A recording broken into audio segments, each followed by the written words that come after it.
घर बर कुल यदि हो तो करहि विवाह सुता अनुरूपा। वहां विचार नहीं करना चाहिए, पुत्री का विवाह कर देना चाहिए।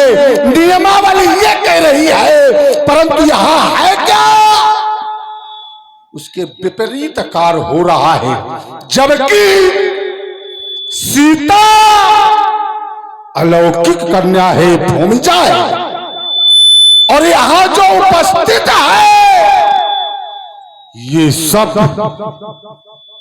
जन्मे हैं, वो अजन्मे है। तो अजन्मे ही और जन्मे का जो संबंध होने जा रहा है ये समझ में नहीं आ रहा। यदि यहां कोई हो ऐसा तो आए, आकर रावण को बतलाए कि जन्मा अजन्मा में ये संबंध स्थापित हो रहा है, क्यों और कैसे।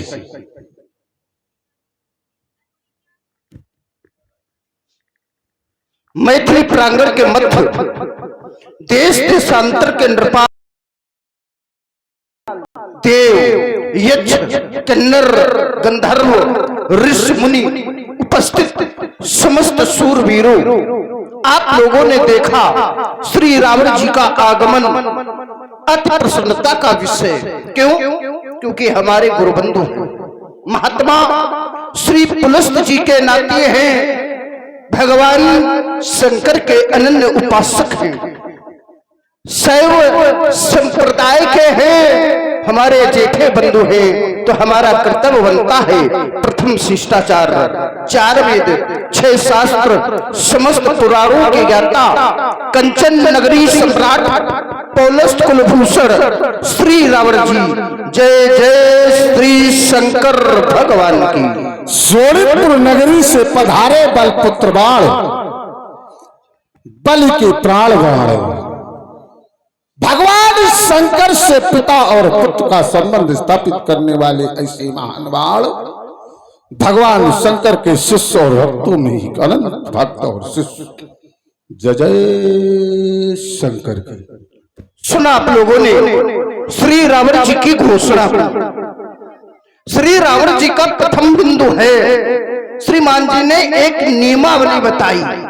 बोले जो घर वर कुल होई अनूपा, यानी 3 विशेषताएं, एक घर, दूसरा वर और तीसरा कुल। होई अनूपा, यदि अनुकूल हो किसके, कन्या के, तो करी है विवाह सुता ही अनुरूपा, सुता के अनुरूप उसका विवाह कर देना चाहिए, ये नियमावली है।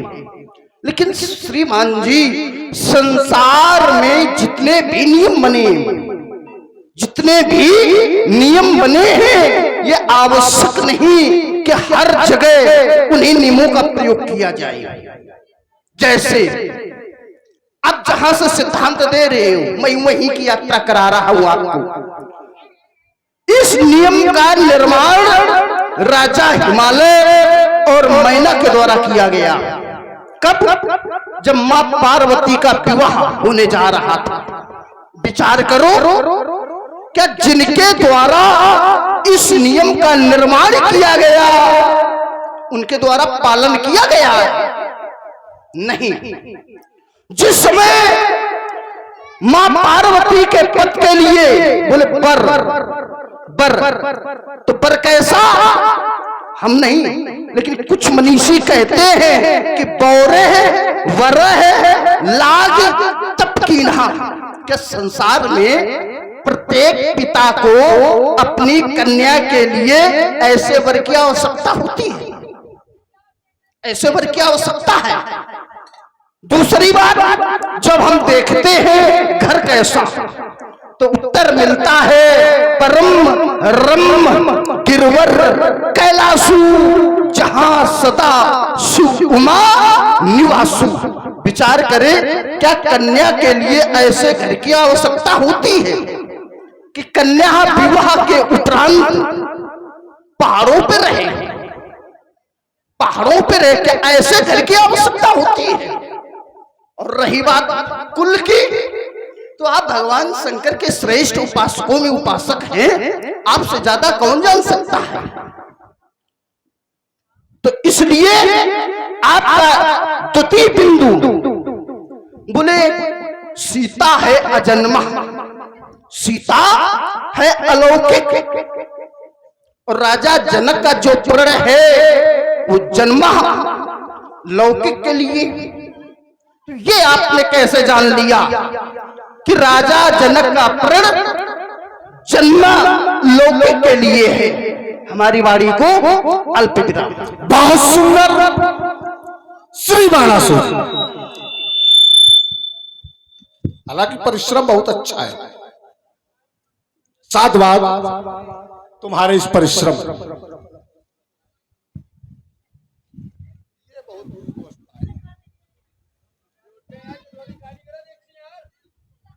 श्री बाणासुर, तुम्हारे द्वारा कहा गया कि जिस समय पर हिमालय और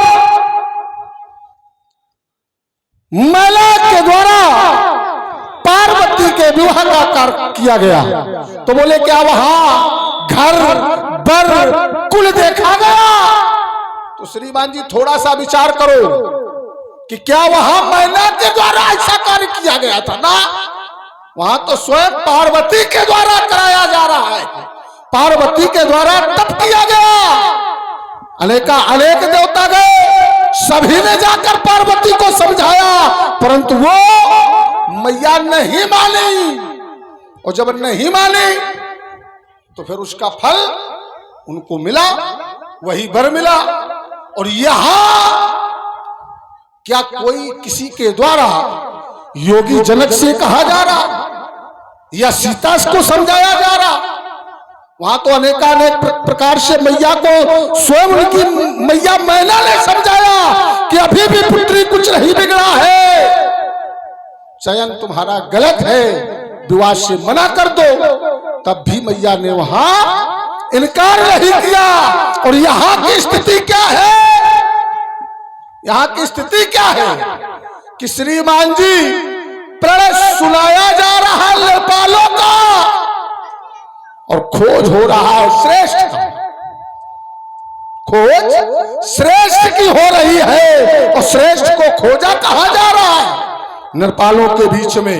नरपालों को सुनाया जा रहा है, सोई पुरारी को दंड कठोरा राज समाज आज जही तोड़ा, त्रिभुवन जय समेत में देही, इस राज समाज के अंतर्गत जो तोड़ देगा। अब किससे कहा जा रहा है? सुनो सकल महिपाल, महिपालों को। तो मैं तो ये कहता हूं यहां महिपाल जो है ये कोई भी अजन्मा नहीं है, जितने हैं सब जन्मी है।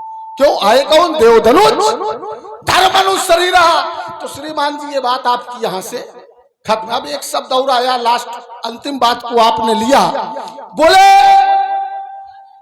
आपके द्वारा कहा गया, बोले सीता अजन्मी। हाँ ये भी सत्य है, सीता अजन्मी है, वर श्रेष्ठ होना चाहिए। अनेक आपने पढ़ा, मैं एक और आपको सूक्ति पढ़ के देता हूं। कन्या बरहिते रूपम, माता वित्तम, पिता श्रुतम, बंधवा कुलम इच्छन्ति, मिष्ठाने मितरे जरा। श्रीमान जी उत्तर मिला, कन्या को क्या चाहिए? तो बोले कन्या बरहिते रूपम, संसार की कोई भी कन्या हो, वो उससे अगर पूछा जाए कि तुम्हारा पति कैसा हो, तो चाहे भले ही कन्या कुद्रूप हो, पर कहेगी यही कि पति हमारा सुंदर होना चाहिए। परंतु जब वहीं पर माता से कहा गया, तो माता कन्या की कहती है हमारा जामाता जो हो तो वो धनवान हो, माता वित्तम। कैसा होना चाहिए जामाता? धनवान। इसके बाद पिता से कहा गया तुम्हारा दामाद कैसा हो, तो पिता के द्वारा कहा जा रहा कि हमारा जो दामाद हो, जामाता हो, वो श्रेष्ठ हो, वो श्रेष्ठ हो। चौथी जब परिवार के लोगों से पूछा गया, तो परिवार के लोग कहते हैं कन्या जिस वंश में जाए तो वो वंश उत्तम हो। मित्रों से कहा गया तो बोले भोजन अच्छा हो, कन्या बरहिते रूपम, माता वित्तम, पिता सुत्तम, बंधवा कुलम इच्छन्ति, मिष्ठारे मितरे जरा। तो थोड़ा सा विचार ये करो कि जहां योगी के द्वारा ये कार्य हो रहा है, क्या वो एक पुरुष के अंदर ये सर्वगुण संपन्न होंगे? अगर ना हुए तो फिर क्या होगा? विचार यहां से करो कि अगर ये सर्वगुण संपन्न उस वर्ग के अंदर ना हुए तो क्या होगा? क्योंकि ये समाज जो है वो देव, दनुज, धारी, मनुज, शरीरा, ये लोग यहां उपस्थित हैं। अब इनमें बड़ की खोज हो रही है, तो इनमें करना खोज असंभव है। और अगर कर रहे हैं तो योगी को स्वयं खोज करनी चाहिए। किसके लिए? किसकी? अपने जामाता की, ना कि दूसरे के माध्यम से। क्योंकि संसार का कोई भी पिता हो, वो अपनी पुत्री के जब वर की खोज करता है श्रीमान जी, तो वो स्वयं चुनाव करता है, ना कि दूसरे से कराता है। और जिसने दूसरे से कराया है उनकी दशा बहुत बुरी हुई है। क्यों? कि चयन उनका है नहीं, चयन किसी दूसरे का है। तो इसलिए हम अपनी वाणी को ही अल्प विराम जानना चाहते हैं। चलिए श्रीमान जी, जो आपने सिद्धांत दिया सुनकर के बड़ी प्रसन्नता हुई, क्योंकि आपने हमारे ही पाठशाला का पढ़ाया हुआ पाठ पढ़ना प्रारंभ कर दिया। आपके द्वारा कहा गया पहले बिंदु में, बोले वहां पर मैया पार्वती ने तो हठ पूर्वक तप किया और तप करके भगवान शंकर को प्राप्त किया। तो विचार करो, क्या वहां तप की आवश्यकता है? वहां तप की आवश्यकता है ना।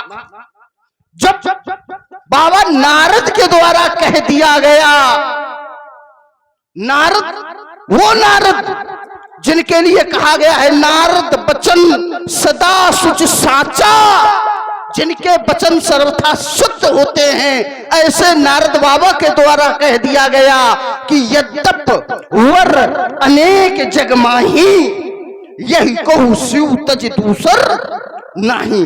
वर तो बहुत है, अनेक है, लेकिन इन्हें भगवान शंकर के अलावा दूसरा वर नहीं है। कहने कब आओ, जब ये निश्चित हो गया कि मैया पार्वती के लिए भगवान शंकर ही उपयुक्त है, तो क्या वहां पर मैया पार्वती को तप करने की आवश्यकता थी? नहीं थी। तो विचार करो, क्या भगवान शंकर की प्राप्ति मैया पार्वती को तप के माध्यम से हुई है?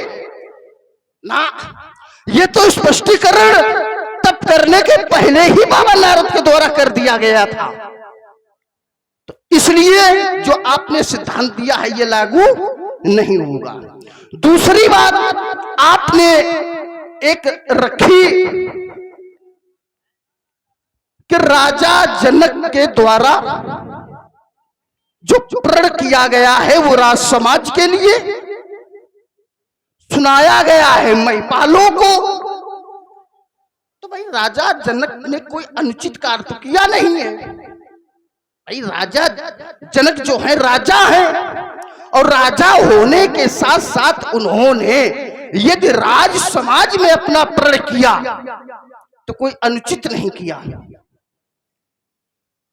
आपने एक बिंदु दिया, बोले सीता है अजन्मा,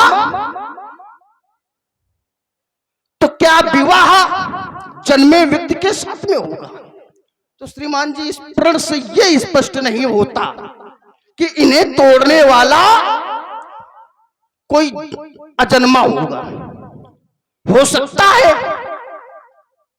जन्म लेने वाला भी इन्हें तोड़ सकता है, और ये ऐसी नियमावली कहीं नहीं है। आपने कहा वर कन्या से वर श्रेष्ठ होना चाहिए। चलिए एक मैं यात्रा करा रहा हूं आपको। वृंदा एक दिव्य कन्या है, अलौकिक है, अजन्मा है, लेकिन जिस समय उस वृंदा का विवाह हुआ तो विवाह हुआ शंखचूड़ दैत्य से। जन्मा है, लौकिक है।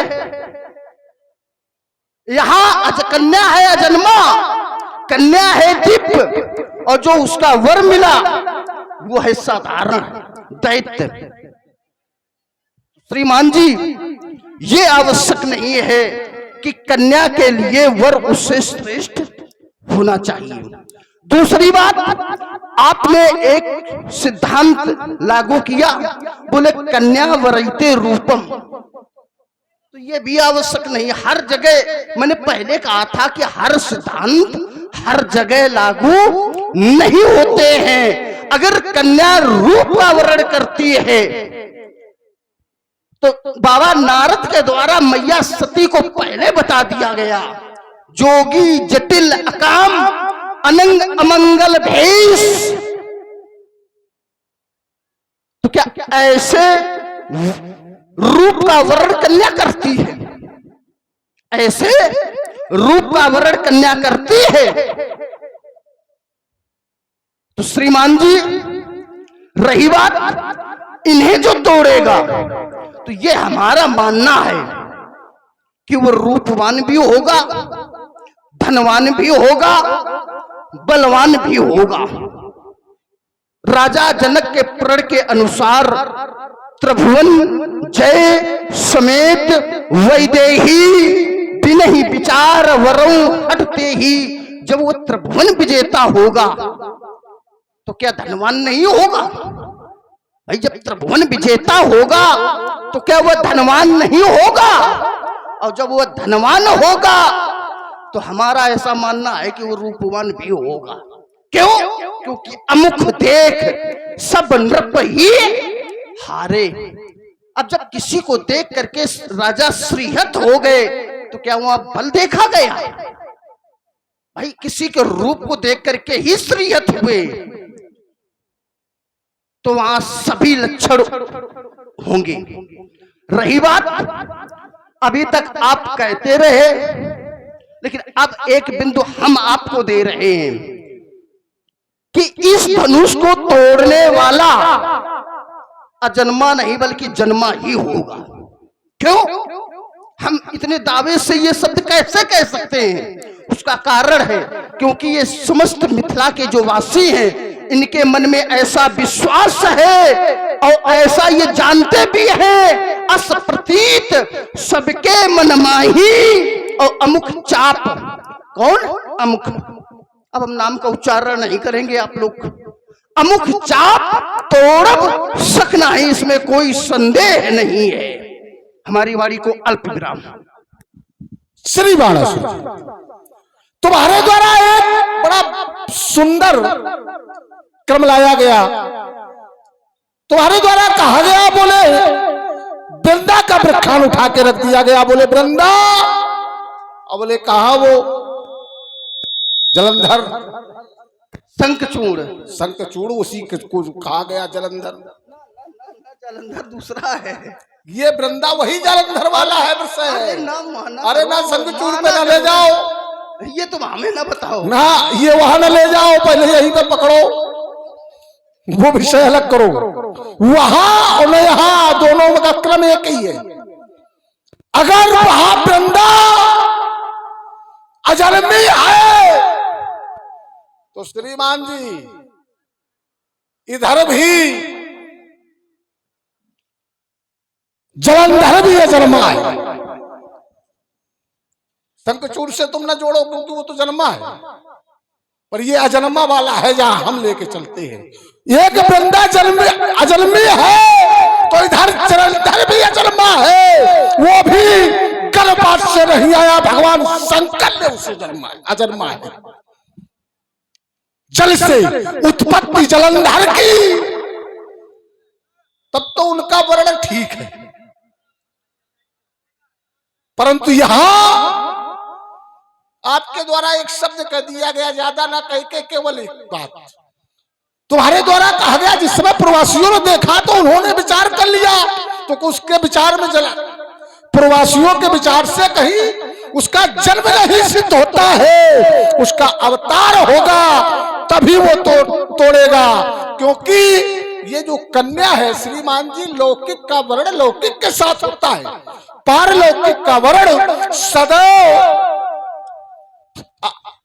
जिस समय अजन्मा का, भैया एक करंट मार रहा है, कहां है?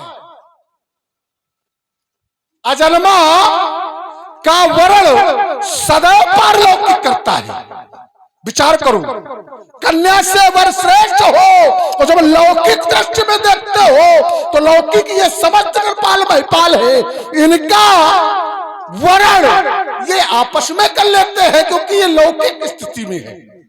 अब यहाँ बात चल रही है जन्मा और अजन्मा की। अब मैं देखो एक सिद्धांत देता हूं, उसे ध्यान से सुनो, क्योंकि मैंने जाना है विप्रधेन सूर्य संत हितो लीन मनुज अवतार, और जिसका अवतार हुआ होगा वही तोड़ेगा। जो नारद की बात कर रहे थे, नारद वचन सदा साचा, तो नारद जी ने प्रत्येक जगह पर जहां कोई घटना घटित होती है उससे पहले ही वहां की भविष्यवाणी कराती है। ज्योतिष नारद ने तो यहां भी भविष्यवाणी कर दी, यहां भी राजा जनक को सारी वृत्तांत यहां का बतला दिया कि ऐसा ऐसा होगा। अरे उन्होंने क्या, जिस समय पर ये अजगर राजा देवराज को दिया गया तो स्वयं वहां कह दिया गया अगर तुम्हारे वंश में कन्या उपजे, इनके माध्यम से विवाह करना, उसकी खोज हो जाएगी, वो तुम्हें मिल जाएगा।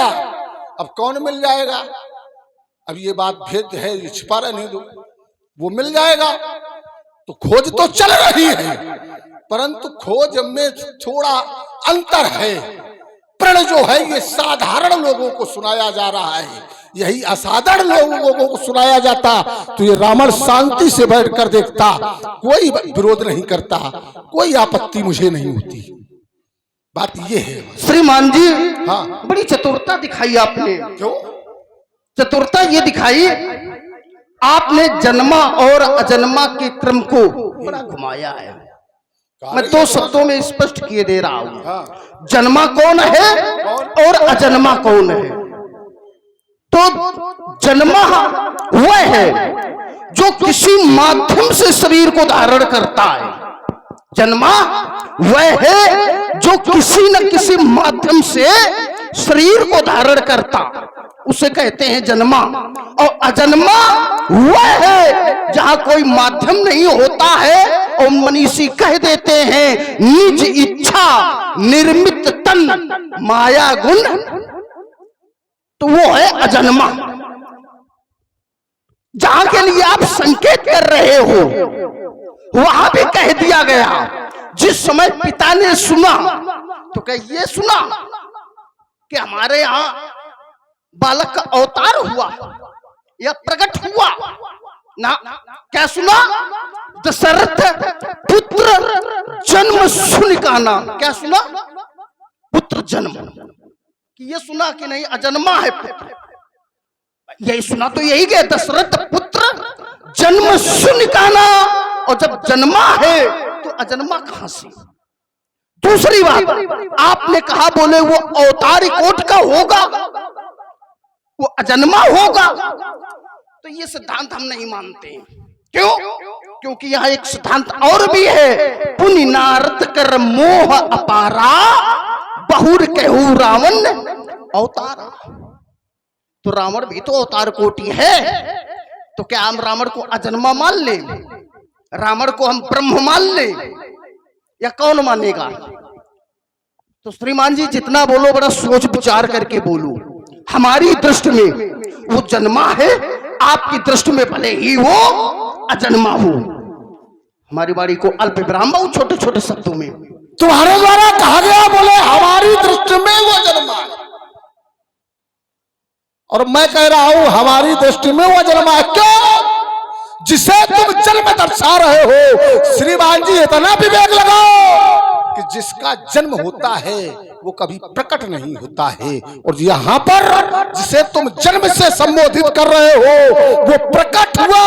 भय प्रकट कृपाला दीन दयाला अब उसकी माता का नाम नहीं लेंगे। संतन हितकारी जो प्रकट होता है सदैव उसका अवतार होता है। अब रही बात हमारी, तुमने कहा नारद ने कहा है कि रावण अवतारा, तो श्रीमान जी मेरा जन्म थोड़ी नहीं है, हमारा भी अवतार है। कैसे? उपजे जथा पुलस कुल उपजे, तो फिर तो क्या जन्म है? उपजे हैं हम भी, है ये अवतार नहीं है और क्या। जैसे सीता भूमि से उपजी है तो अवतार ही है, वही ये रावण की दशा है कि रावण भी उपजा है। उपजे जथा पुलस कुल। अब आगे जो हम हैं वो तो सारा विश्व जानता है कि हम हैं क्या। तो श्रीमान जी उसका अवतार ही हुआ, और भी बता रहे हैं। चलिए श्रीमान जी बस यही रुक जाइए। श्रीमान जी ने कहा, बोले हमारा जो है वो अवतार कोटि है, हम अजन्मा हैं। चलिए एक सिद्धांत हम और प्रस्तुत किए दे रहे हैं। वैसे ये बात तुम्हारी ये लागू नहीं होगी, क्योंकि तुम्हारी अवतार कोट नहीं है, तो जीव कोट की हो। और अवतार कोट जो होती है वो ब्रह्म की होती है। लेकिन एक सिद्धांत है कि सबके निंदा जे नर करई ते चमगादर हुई अवतरई। तो विचार करो, सबकी निंदा करने वाला चमगादर के रूप में अवतरित होता है, तो क्या उसे हम ब्रह्म मान लें?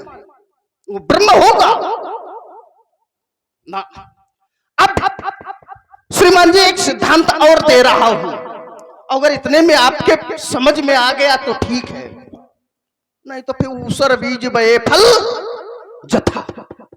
एक बार एक यानी कुएं के समीप एक संत ने देखा कि वह उस कुएं से आवाज आ रही है, और आवाज कैसी है? बचाओ बचाओ, त्राहिमाम त्राहिमाम। संत ने कुएं में झांका तो क्या देखा है? उस कुएं में दो व्यक्ति हैं। एक बचाने के लिए चिल्ला रहा है और दूसरा बड़ा प्रसन्न हो रहा है। संत देख करके बड़े विस्मित हो गए, विचार किया, फिर पूछने लगे, ये बताओ तुम इस कुएं में पड़े हुए क्यों रो रहे हो? तो उस कुएं में गिरे हुए व्यक्ति ने उत्तर दिया, हे संत जी, महात्मा जी, मैं इस मार्ग से जा रहा था और अचानक मेरा पैर फिसल गया, मैं इस कुएं में गिर पड़ा हूं, इसलिए मैं रो रहा हूं। जब दूसरे से पूछा, ये बताओ तुम हंस क्यों रहे हो? तो उसने उत्तर सीधा सा दिया, बोले इनका पैर फिसला, ये गिर गए इसलिए रो रहे हैं, लेकिन मैं तो स्वयं अपनी इच्छा से इसमें आया। तो श्रीमान जी, जन्मा और अजन्मा ये अंतर है। जो किसी माध्यम से आता है वो होता है जन्मा जीव, और जो निज इच्छा से आता है, उत्पन्न होता है, वो होता है ब्रह्म। इसलिए मैंने सिद्धांत पहले भी दिया था, निज इच्छा निर्मित तन। चलिए, आप जिसे ब्रह्म कह रहे हो, अजन्मा कह रहे हो, हम उन्हीं के शब्द। जन्मे एक संग सब भाई, भोजन शयन कीन लड़काई। क्या है? अजन्मा ना जन्मे एक संग, हम सब चारों भाइयों का जन्म एक साथ हुआ है, और जहां जन्म है तो वहां हम ब्रह्म कैसे मान ले, अवतार हम कैसे मान ले? श्रीमान जी, एक संत के द्वारा, और साधारण संत नहीं है, विज्ञानी है। पूछा गया ये कौन है, तो उसने ये नहीं कहा कि ये अवतार कोटि है, ब्रह्म है। क्या उत्तर दिया? बोले कोष उसी से जब पूछा गया तो कहा राम लखन दशरथ के ढोठा। ये तो नहीं कहा कि नहीं। अब सुनो, कौशलेश दशरथ के जाए, कहीं पर यह है कि नहीं हम प्रकट हुए हैं, हमारा अवतार कोटि है। जहां देखो वो जन्म है। तो श्रीमान जी ये 16 दूनी 8 और राजनीति का पाठ या हमें ना पढ़ाओ, ये लंका में पढ़ना जा करके, ये मिथिला है। श्री बाणासुर, तुम्हारे द्वारा जिस व्यक्तित्व की चर्चा की जा रही है कि वो कह रहा है अमुक अमुक दशरथ के ढोटा, तो उसी व्यक्ति के द्वारा कहा भी जा रहा है प्रभु अवतरे हाराली मई बारा, जिसके द्वारा ये कहा जा रहा है ये दशरथ के राजकुमार हैं, वही मुनि के द्वारा कहा जा रहा प्रभु अवतरे हरण मई बारा। या तो वो संत की वाणी मिथ्या है, उस मुनि की वाणी मिथ्या है जो एक ही मुनि एक ही मुख से दो प्रकार की बातें कर रहा है। भाई इधर अवतार भी बता रहा है तब मुनिवर मन कीन बिचारा प्रभु अवतरे हरण मई भारा, तो वो कह रहा है अवतार है। और एक जगह पर कह रहा है ये उनके, हाँ एक शब्द और तुम्हारे द्वारा कहा गया, बोले जाए। तो श्रीमान जी जो व्यक्ति ये कह रहा है कि पुत्रों को जाया है, वही पुरुष कह रहा है उसी महामुन से चौथे पन पाए। अब अंतर है, एक ही व्यक्ति के एक ही मुख से दो प्रकार की बातें। एक बार कह रहा है हमने जाए, अब एक बार कह रहा है हमने पाए। तो अब बताओ इसमें सबसे बड़ी कमी उसको है बताने वाले की। उसको ऐसा नहीं बताना चाहिए, उसको इस प्रकार की चर्चा नहीं करनी चाहिए।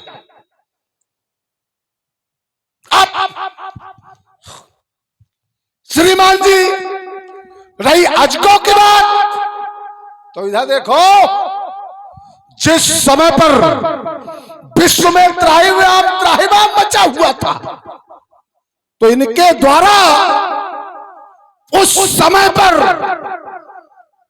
रक्षा की गई थी। अच्छा सत्य बताना, जिसके द्वारा विश्व की रक्षा की जाए, जिसके द्वारा त्रिदेव में समस्त देवताओं की रक्षा की जाए, सभी देवताओं की रक्षा की गई, क्या उस रक्षक के साथ में इस प्रकार का व्यवहार लोग करते हैं? जब त्राहिमाम मचा हुआ था तब इनका निर्माण किया गया, और जब ये आतंक उनका शांत हो गया तो पूजा अर्चना वंदना की गई, आवाज श्रीमान जी ने तोड़वाया जा रहा है। तो ये कहीं ना कहीं से देवताओं का ही षड्यंत्र होगा, क्योंकि देवता जो करे सब अच्छा है, पर रावण अगर जरा सा कर दे तो बोले पाप है। जैसे मैं एक जगह से जोड़ रहा हूं, सुनना ध्यान से। देवताओं के राजा इंद्र के द्वारा गौतम ऋषि की पत्नी अहिल्या के साथ छल किया गया, अहिल्या के साथ छल किया गया। उस समय पर कोई देवता आया कि इंद्र ने गलत किया है इसे दंड दो, कोई नहीं आया। और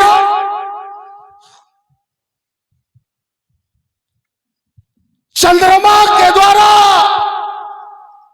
इंद्र का साथ दिया गया, क्या कोई आया? नहीं आया। क्यों? क्योंकि उनकी बात है, घर की बात है, वो उनके घर की बात है।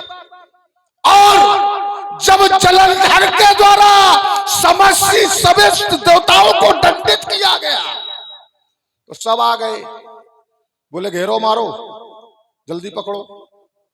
क्यों जानना चाहते हैं? चलिए श्रीमान जी, जहां से आपने अपनी निष्कर्ष बिल्कुल निकाल के रख देंगे। श्रीमान जी ने कहा, बोले इनका जिस समय निर्माण किया गया, जब जनमानस हाहाकार कर रहा था, करुणा क्रंदन कर रहा था, निर्माण हो गया, समाप्त कर दिया हाहाकार करुणा क्रंदन को। अब ये विचार आपको ये करना है, क्या इनके निर्माण का जो मुख्य उद्देश्य था वो हाहाकार समाप्त करना था? ना, ये बात मैं नहीं मानूंगा।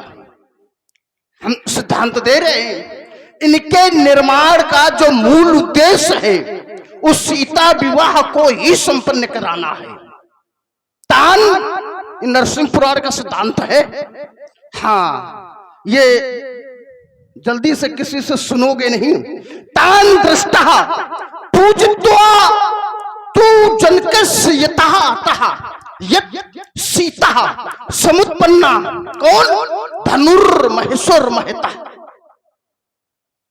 जिसके निर्माण का मूल उद्देश्य ही सीता के विवाह को संपन्न कराना हो, वह है भगवान शंकर का महत्वशाली ये धनुष।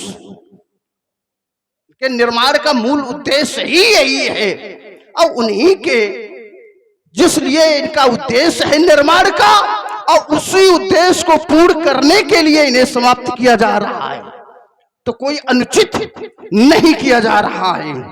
दूसरी बात आपने कही, बोले वहां देवताओं के राजा इंद्र के द्वारा तारा के साथ में छल किया गया।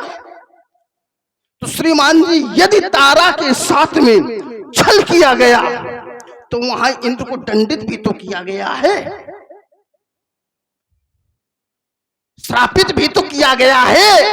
श्राप दिया गया है वहां इंद्र को कि जाओ, मैं ये श्राप देता हूं कि तुम्हारे शरीर में सहस्त्रों भग उत्पन्न हो जाए। अब इससे बुरा दंड और क्या हो सकता है? दूसरी बात आपने कही, बोले जालंधर के द्वारा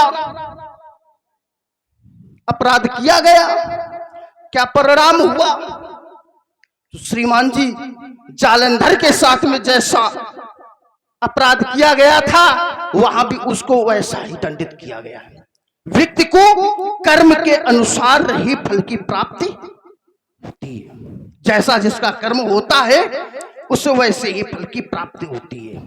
छोटा अपराध होता है तो छोटा दंड होता है, यदि किसी के द्वारा बड़ा अपराध है तो उसे मृत्यु दंड दे दिया जाता है, बड़ा अपराध दंड होता है। बहुत सुंदर, हाँ, बहुत सुंदर। सात बात तुम्हारे द्वारा कहा गया, बोले उस वहां पर देवराज इंद्र को दंडित किया गया, श्राप दिया गया। श्रीमान जी, क्या देवताओं के द्वारा ये कहा गया कि इसे श्राप दे दूं? ये अपराध किया था उसने, तो उस समय पर देवताओं को तुरंत आना चाहिए, देवताओं को कहना चाहिए, तो नहीं कहा किसी ने आकर। वो तो स्वयं गौतम ऋषि ने श्राप दिया। और यहां जालंधर के द्वारा कोई दोष नहीं उसका। जालंधर को जैसी आज्ञा दी गई, बस वो अपने पिता के बताए हुए मार्ग पर चल रहा था। भगवान शंकर ने भेजा कि जाओ इंद्र पर आक्रमण करो। जालंधर गया, इंद्र पर आक्रमण किया। आक्रमण का परिणाम यह निकला कि इंद्र भगा शंकर के पास। तो जालंधर का कार्य था कि या सत्य बोलो, झूठ बोलोगे तो वो दंडित करता था। तो उसने अपने पिता को भी दंडित किया, पिता के बाद ब्रह्मा को दंडित किया, विष्णु को दंडित किया, जो जो देवता उसके सामने आए सभी को उसने दंडित किया। ये अपराध। तो अपराध उसने किया किसके कहने से? पिता के कहने से। तो वहां भगवान शंकर को समस्त देवताओं को रोकना चाहिए था कि उसका अपराध नहीं है, आदेश मेरा था। उसने केवल मेरे आदेश का पालन किया है। और श्रीमान जी, क्या पिता की आज्ञा का पालन करने वाले को समस्त देवता मिलकर इस प्रकार से दंडित करते हैं? चलो, एक बात मैं मानता हूं कि भले ही पिता की आज्ञा से उसने अपराध किया, समस्त देवता उसे दंडित करने आए, तो क्या सीधा जाके जालंधर को ही दंडित करते ना? सबसे पहले उसकी पत्नी गंगा का धर्म नष्ट करके तब उसे दंडित किया। तो ये देवताओं का सबसे बड़ा अपराध है। इस पे किसी ने कोई टिप्पणी नहीं की, किसी देवता ने नहीं कहा, किसी ने नहीं कहा। क्यों? सम्राट को नहीं दोष घुसाई, वो समर्थवान है? उनके सर पर कोई नहीं है, भावे मने करो तुम सोई, तो वो कर रहा है। यहां अगर हमारे द्वारा कोई छोटा सा अपराध कर दिया जाए तो सब आ जाएंगे, रावण ने अपराध किया, पापी है, पाखंडी है। वहां किसी ने नहीं कहा। इंद्र ने एक नहीं, एक और अपराध इंद्र ने किया। वो किसके साथ किया? हिरण्याकश्यप की पत्नी तारा के साथ। हिरण्याकश्यप की पत्नी कयादू के साथ, तारा नहीं, तारा धोखे से निकला, कयादू के साथ। अब बताओ, कयादू का क्या दोष था? दोष हिरण्याकश्यप का था, शत्रु हिरण्याकश्यप था, कयादू का तो दोष नहीं था। तो कयादू के साथ अपराध करने की क्या आवश्यकता थी इंद्र को? वहां भी किसी देवता ने इंद्र को दंडित नहीं किया। और कोई कर दे तो तुरंत दंडित। जालंधर ने किया तो तुरंत दंडित है। भगवान शंकर के दो गण, उन्होंने कुछ नहीं किया, केवल भगवान शंकर के कहने पर नारद जी की झूठी प्रशंसा की, तो वहां नारद के द्वारा उन्हें दंडित कर दिया गया। ये भी तो कहो कि ऐसा क्यों किया जा रहा है देवताओं के द्वारा? तो इस पे कोई टिप्पणी नहीं। श्रीमान जी देखिए, हमने एक बात आपसे कही थी कि अपराध यदि कहीं भी किया गया तो अपराध के अनुसार उस व्यक्ति को दंडित अवश्य किया गया, चाहे वह देवता हो या दैत्य हो। आपने एक बात कही, बोले जालंधर का अपराध क्या था? वो तो पिता की आज्ञा का पालन कर रहा था। अब विचार करो कि जिस समय जालंधर पिता की आज्ञा का पालन कर रहा था, उस समय उसको दंडित किया गया ना? तब नहीं दंडित किया गया उसे। दंडित कब किया गया? जब जालंधर के द्वारा छल करके भगवान शंकर के भेष को धारण करके और वो मैया पार्वती का हरण करने का प्रयास किया, तब दंडित किया गया। तब आदेश दिया मैया पार्वती ने, किसे? क्षीर सागर निवासी को, कि इस शत्रु के द्वारा ऐसा छल हमारे साथ किया जा रहा है, जाओ मैं तुम्हें आदेश देती हूं कि ऐसा छल यदि इनके साथ किया जाए तो कोई अनुचित नहीं है। और वही छल वहां किया गया। दूसरी बात, वहां वृंदा को पूर्व जन्म का वरदान था, उसने विष्णु को पति के रूप में मांगा था। विष्णु ने वरदान दिया था कि अभी तो मैं तुम्हारा पति नहीं बन सकता हूं, समय आने पर मैं तुम्हारा पति अवश्य बनूंगा, चाहे भले ही वह कुछ घड़ियों के लिए बनूं। तो उस वरदान को पूर्ण करने के लिए ऐसा किया गया। हाँ, बिल्कुल शिवपुराण का प्रमाण है, हम कपोल कल्पित कहने वाले व्यक्ति नहीं है। दूसरी बात, सब अच्छा है, सुनो, देवता करे सब अच्छा है। रुक जाओ, पूर्व जन्म का ना ना ना ना, देवता जो करे अच्छा करे तो अच्छा है, अगर बुरा करे तो बुरा है। जिस समय देवता के राजा इंद्र के द्वारा कयाधु का हरण किया गया तो उन्हें किसने धिक्कारा? भाई बाबा नारद ने और कयाधु को ले जाकर के अपने आश्रम में गए। वहीं पर हमारे पितामह प्रहलाद जी का जन्म हुआ है। श्रीमान जी बहुत सोच समझ करके बोलो, वहां इससे अतिरिक्त कोई अपराध नहीं किया गया। आपने एक बात और कही, बोले समर्थ को नहीं दोष घुसाई और रवि पावक सुरसर की नाई। क्या ये समर्थवान है? विचार करो। इस समय नहीं, इस समय सर्वशक्तिमान सबसे सामर्थ्यशाली तो आप हैं। आप हैं ब्रह्म श्रेष्ठ जहालग तंधारी और दशमुख वशवर्ती नर नारी। भुजबल विश्व बस कर राखिस कहून स्वतंत्र मंडलीक मणि रावण राज करे निज मंत्र देव ये गंधर्व नर किन्नर नाग कुमार आदि आदि आपने सबको जीता है। तो समर्थवान वो है कि आप हैं। और जब समर्थवान आप हैं, आप कह रहे हो कि समर्थ को नहीं दोष घुसाई, तो आपको ही क्यों दोषी माना जाता है? ये विचार करने की बात है। हमारी बाड़ी को अल्प विराम। बहुत सुंदर। तुम्हारे द्वारा कहा गया कि हमारे द्वारा जिस समय कहा गया समर्थ को नहीं दोष घुसाई, आपके द्वारा कहा गया बोले श्रीमान जी इस समय समर्थवान आप हैं, पर दोषी फिर भी आप बनाए जाते हैं। तो श्रीमान जी दोषी हम बनाए क्यों जाते हैं, जरा उस पर विचार करो। क्योंकि हमारे द्वारा जो भी कार्य होते हैं वो धर्म के विपरीत होते हैं। ये तो सत्य है, क्योंकि हमारा वर्तमान का कर्म है धर्म के विपरीत चलना। और जब हमारा कार्य है धर्म के विपरीत चलना, तो दोषी तो सभी मानेंगे। बोले भुजबल विश्व बस कर राखिस को न स्वतंत्र। तो श्रीमान जी अभी एक स्वतंत्र है जिसके राज्य में तुम खड़े हो, इस पर हमारा कोई जोर नहीं। किसके?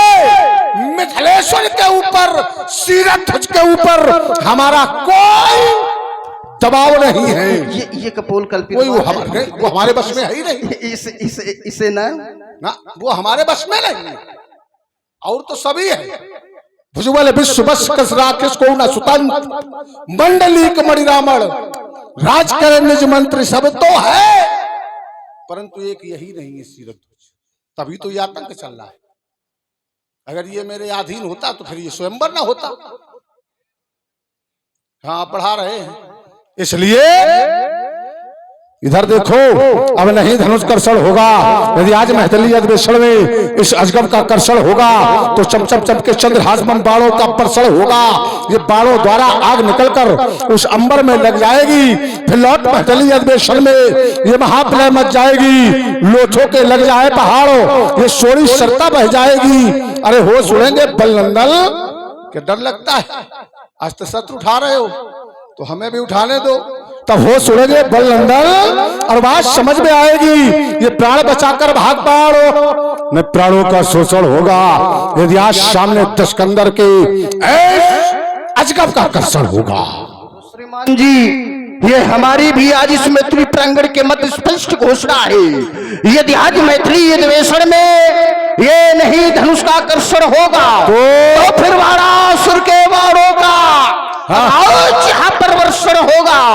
आग लगेगी, आसमान में अंगारों का वर्षण होगा। हो जाए विध्वंस विश्व जब मम बाणों का वर्षण होगा। उस रक्त पिपासित रक्त चंडी के कर में भी तब खप्पर होगा। रक्त चाटने से काली के सर चप्पर होगा। यदि आज मैथिली अधिवेशन में ये नहीं धनुष खंडन होगा। तो फिर दिल में हो जाएगी अंधेरी रैल बादों की, ये काली घटाए गल घोर गिर जाएगी, ये आनंद लगेगा माना निर्पाल सबे, ये साजी रंगभाव जब पूरे दिखावेगी, ये दम दम दम दम की दम लेगी और सुचल पुचल शब्द सिंधु एक में मिलेंगे, फिर ये धर धराए पर्दा और रसातल धराएगा, ये भाई भाई करती चलेगी 49 पवन, तो टूटे सितारे गगन प्रलय मच जाएगा, रोपराम मिथिला विध्वंस हो पल में, अगर 10 कंदर का दिमाग टिक जाएगा तो गरजो तब प्रलय के पैर सभी ठरक उठे, तो शत्रुओं के सीने फट जाएंगे और मारो फंकार, तो इंद्र शीश फटने लगे और पग के प्रहार से ये धर जीव अकुलाएंगे, हो गया कहीं निरसंक ये दिलो दिमाग मेरा, तो आज मिथिला में जान के लाले पड़ जाएंगे।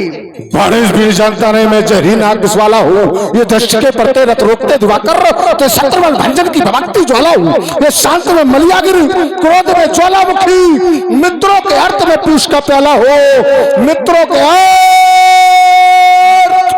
मैं पीयूष का प्याला हो, रोपराम विश्व का विधाता सर्वदाता बहे, ये विश्व सर्वांश का रावण मतवाला हो, तो मैं शंकर का विकट भक्त हो सकता कभी हताश नहीं, और अपना जो मेरा तो ले सका दूसरी सांस नहीं, अरे किस मैया ने जन्माना हर ये मुझसे टकराने वाला, किस लाल सिंघनी ने जाया रुधिर दान करने वाला, वो गिर जाते आशीष ये सिंह पर चढ़ी भवानी, तो उपजा कौन इस अवस्था पर फटमानी, क्योंकि रखा नहीं ये विश्व में मैंने आग उठाने वाला, किस मैया ने जन्माना हर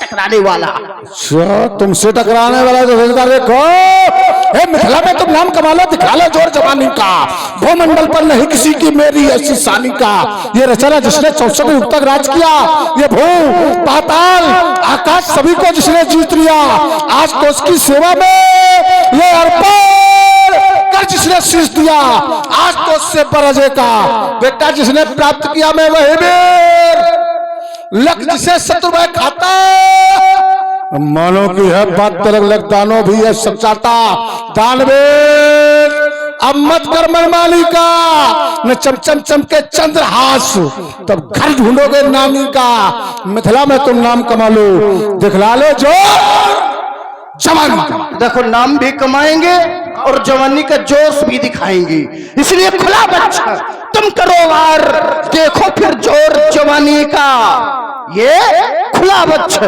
तुम करो वार, देखो फिर जोर जवानी का, चल जाएगा पता तुम्हें इस वलसुत के कड़ुए पानी का, अगर अकेले डर लगता हो, अगर अकेले डर लगता हो, घंटा को खबर पठा दो, इंद्रजीत बेटा बुलवा लो, सारी सेना आज सजा लो, कुंभकर्ण को भी जगवा लो, फिर मत कहे तो मत के किसी, हाय हाय यह रही बेविसी, ये मेरा नाहर कुछ कर न सका इस बलनंदन बलशाली का, लो खुला बैठ तुम करो वार, देखो फिर जोर, मेरा रणवीर भाई है कुंभकर्ण, तुम कहते हो खबर भेज दो, ये अकेला ही काफी है, मेरा रणवीर भाई है कुंभकर्ण, सेना गिर सोवे निशंक वीर बरवन का है,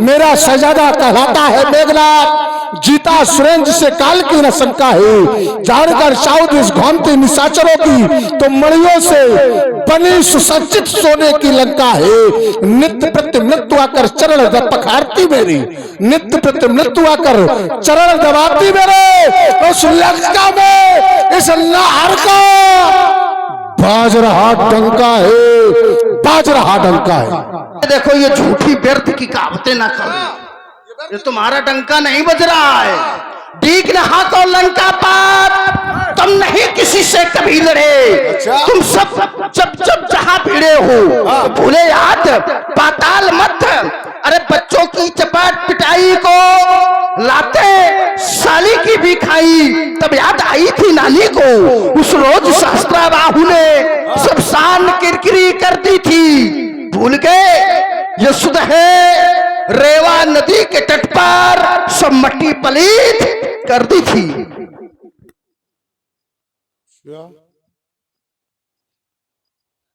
ऐसी बात कहते हो कि कहीं गागर सागर का जल गागर में तो समा सकता है? बोले वहां बच्चों ने बांधा था, बच्चों ने मारा था। है? ये सब कपोल कंपित बातें हैं, ऐसे नहीं। इस प्रकार से कहो मैं ज्वाल रूप अंगार रूप ये मैं ब्लैक काल की ज्वाला हो जिससे दिखपाल डराता का अस्तित्व मिटाने वाला हो, दुर्दशा देश की जिसने उसको दहलाने वाला हो, ये संपूर्ण सृष्टि पर शासन है, निर्भय उतरने वाला हो, ये भूचाल फान पर आते ही मैं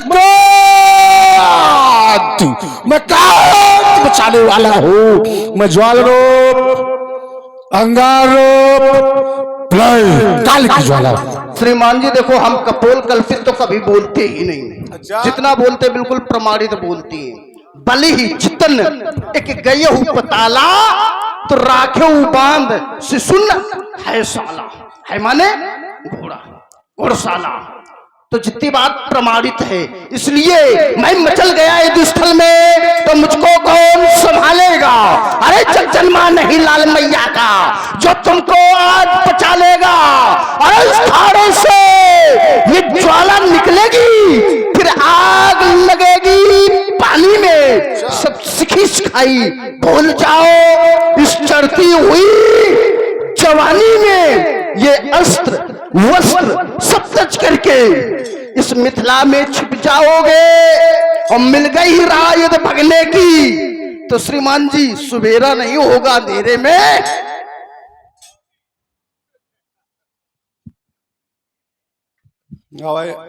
अब पूरा आसार नजर आता मुझको, अब तुम्हें कोई नहीं बचा पाएगा। आसान नजर आता मुझको, बाड़ा सुर तेरी बर्बादी का अब आसान नजर आ रहा है, क्योंकि मैं बउआ समझ रहा हूं छोट हो है, बल के लाल लड़ते हो क्यों यहाँ मारे जाओ, परंतु तुम बार बार शैतानी कर रहे हो तो मैं छोड़ने वाला नहीं हूं। ये आसान नजर आता मुझको, ये बाड़ा सुर तेरी बर्बादी का और रचना मेरी जैसे मेरी ऐसी, ये विश्व में सानी का 64 युक्तक राज किया है, भू पाताल आकाश सभी को मैंने जीत लिया। इतना ही नहीं, बंधक में कर राजाओं को लंका पे पानी भरवा डाला। मैं वो भी लक्ष्य से शत्रु में खाता, एक मानो ही नहीं दानो ही नहीं देवता तक लकी जो कंदराओं में छिपते हैं वही वीर मत वाला हो। इसलिए मैं कहता हूं जितने शीघ्र भाग जाओ यहां से उतना ही अच्छा रहेगा। हाँ, जब तुम भागोगे, अगर तुम चाहते हो कि विवाह हो जाए तो जितने शीघ्र हो सके। सुन रुक जाओ, तो हम तो ये चाह रहे हैं कि विवाह हो जाए। हाँ। लेकिन आपने एक बात कही, बोले मानो की क्या बात, मुझे लग दानो भी सब चाहता सब चाहता। तो श्रीमान जी एक याद आई, एक समय की बात है, आपके द्वारा ऐसी वीरता की गई, अब वो वीरता हम बता रहे हैं।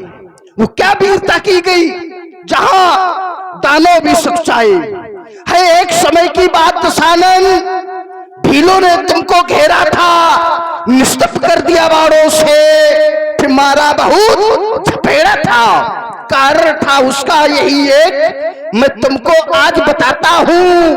देवजीत भील की कन्या हर लाए, उसका याद दिलाता हूं। अरे उस कन्या का जो तृष्णा था वो जाने सकल जमाना, जिसे अहिरावण पाताल ले गया। तुम्हारा ही पुत्र है कोई, अहिरावण पाताल ले गया, जिसने देवी करके माना। बड़े बवाल में पड़ गए आप, प्रहलाद पुत्र ने पाया और उल्टा भीलों ने गड्ढे में खड़ा किया, तब छीड़ हो गई काया। सुखद इंद्रपत लंकापत, मैं तुमसे कभी न डरता हूं, है अफसोस तेरी इस बूढ़ी काया पर। अब अफसोस आ रहा है। हाँ, अभी तो जिससे वार न करता हूं, अन्यथा तुम्हारे छीन सब अस्त्र शस्त्र यह अभी दिखला देता, और मार मार कर तुमको मिथिला से अभी भगा देता। लेकिन विचार कर रहा हूं कि जब तक हम और आप यहां रहेंगे, निश्चित ये मंगल कार्य संपन्न नहीं होगा और मंगल अमंगल में परिवर्तित हो जाएगा। इसलिए हमारे आगमन का जो उद्देश्य था वो पूर्ण हो गया। मैं निज नगर के लिए प्रस्थान कर रहा हूं। क्यों? क्योंकि भगवान शंकर के आदेश से राजा जनक ने इस अधिवेशन की रचना की है, तो भगवान शंकर इसे स्वयं पूर्ण कराएंगे। तो सभी लोग, जितने लोग भी भगवान शंकर को मानते हैं, तो सभी लोग जोर से जय घोष करेंगे, बोलो श्री शंकर भगवान की जय। हे भूत भवन भगवान भोलेनाथ की पावन पिनाकी की पावन पिनांग, बहुत समय हो गया उसको खोजते खोजते, परंतु आपका तरन तारण करने वाला वो ब्रह्म का आगमन इस धराधाम पर हो चुका है, यहाँ उपस्थित है। जैसे हो राम आपको स्पर्श करे, आप दो खंडों में विभाजित हो जाना, दो खंडों में विभाजित हो जाना। शंकर के प्रेमियों, एक बार उच्च स्वर में उद्घोष करें, बोल शंकर भगवान की।